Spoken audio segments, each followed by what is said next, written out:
Compost করার জন্য পচবে। এখন পচার জন্য যে সমস্ত জিনিস কাজ করে, বিশেষ করে পচনশীল ব্যাকটেরিয়া, এদেরকে বলে ডিকম্পোজিং ব্যাকটেরিয়া।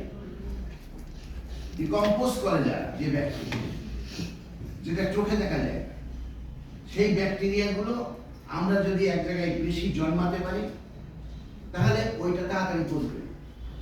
এইটাই। এখন এই বেশি জন্মানোর জন্য ওরা বীজ বিক্রি করে, ব্যাকটেরিয়ার বীজ বোতলে করে বিক্রি করে, 1 লিটারের বোতল। এটা কি? ব্যাকটেরিয়ার বীজ। একটা লিকুইড থাকে, ওর মধ্যে বিলিয়ন বিলিয়ন ব্যাকটেরিয়া জন্মানো থাকে। সেই ব্যাকটেরিয়ার বীজ তারা পানির মধ্যে মিশিয়ে ওই যে জিনিস পচাবে ওকে ছিটিয়ে দিয়ে তারপরে ঢেকে রাখে, যেটা 6 মাস লাগবে সেটা 1 মাসে পচে যায়। সেটাকে বলে ইনোকুলাম।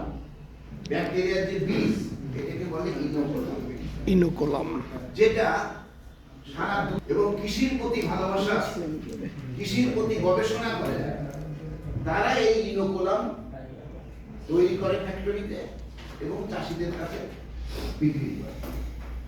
হয়তো 1 বোতল ইনোকুলামের দাম, 1 বোতল ব্যাকটেরিয়ার বীজের দাম হচ্ছে 500 টাকা। বিক্রি করে ব্যাকটেরিয়ার বীজ এই বোতলের মধ্যে থাকে।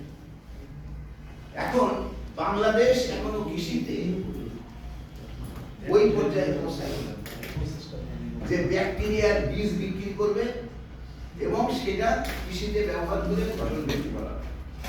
কেউ শুরু করেছে ট্রাইকোডার্মা, বলেছে না? ট্রাইকোডার্মা কি? এটা উপকারী ব্যাকটেরিয়া। এখন ওর মধ্যে ব্যাকটেরিয়া যেমন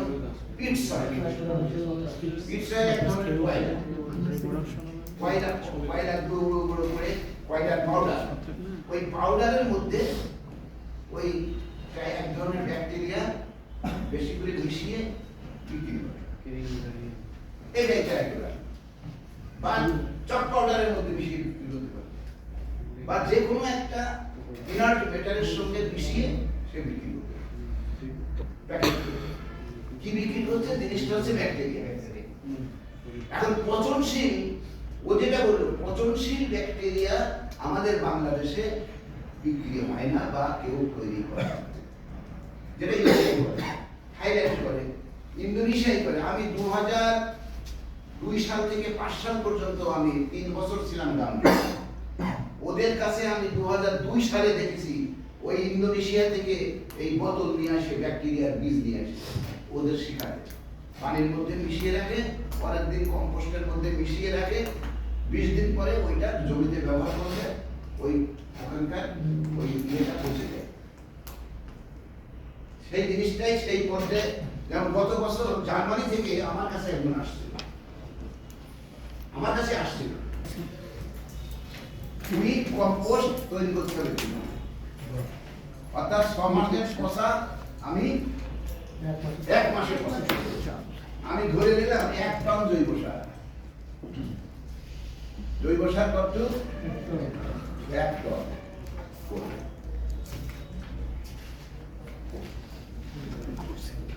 এতে কি কি লাগে, কি কি জিনিস মিশালে আমার ওটা 6 মাসের জিনিস 1 মাসে পৌঁছে যাবে? কি কি জিনিস মিশালে আমি এখানে মিশাবো? 1 নম্বর হচ্ছে টপ সয়েল। টপ সয়েল কেন বললাম? উপরের মাটি, চাষের উপরের মাটি আমি নেব হচ্ছে ওই 1 টনের মধ্যে আমি মিশাবো হচ্ছে 200 কেজি। হ্যাঁ, 200 কেজি টপ সয়েল মিশাবো। মিশানোর পরে এতে কি জিনিস দেব? পানি নেব 20 লিটার। তারপরে ভিনেগার, হোয়াইট ভিনেগার। হ্যাঁ, এই যে ভিনেগার বাজারে পাওয়া যায়, ভিনেগার 1 লিটার, খুব বেশি দাম, 70 টাকা দাম। তারপরে চিটাগুড় বাজারে পাওয়া যায়, জি, চিটাগুড় 1 লিটার। আর চিটাগুড় যদি না পাওয়া যায় তাহলে চিনি, বুঝা গেল? আর ওই যে খৈল পচা হোক, পচা গোবর হোক, পচা গোবরই সস্তা। দেখিছি কতবার পচা গোবর।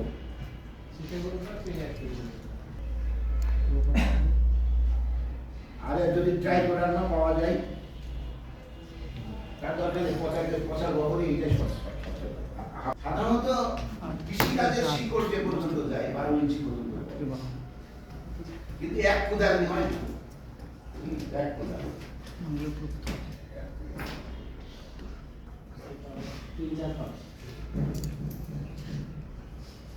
ওখানে সিরিয়াল 3-4-5 যেটা আছে না, ওইটা 20 লিটার পানির মধ্যে মিশাবো, মিশিয়ে 24 ঘন্টা রাখবো। 24 ঘন্টা রাখবো কি জন্য? ওই ব্যাকটেরিয়ার পপুলেশনটা বাড়ানোর জন্য। ওই যে ইনোকুলাম বোতলে যে বিক্রি হয়, ওইটা আমরা এখানে তৈরি করি। ও, ইনোকুলাম তৈরি করবেন। ওইগুলো আমরা এখানে তৈরি করি। আর টপ সয়েল কিন্তু আমরা 1 টনের সঙ্গে মিশাই ফেলবো। টপ সয়েল ওই 1 টন জৈব সারের সঙ্গে মিশাবো। এখন আদর্শ জৈব সার হতে দেওয়ার বীজ আমাদের দোকানে বিক্রি হয়। আর যখন বিক্রি হবে তখন জ্যান্ত না মরা সেটাও আবার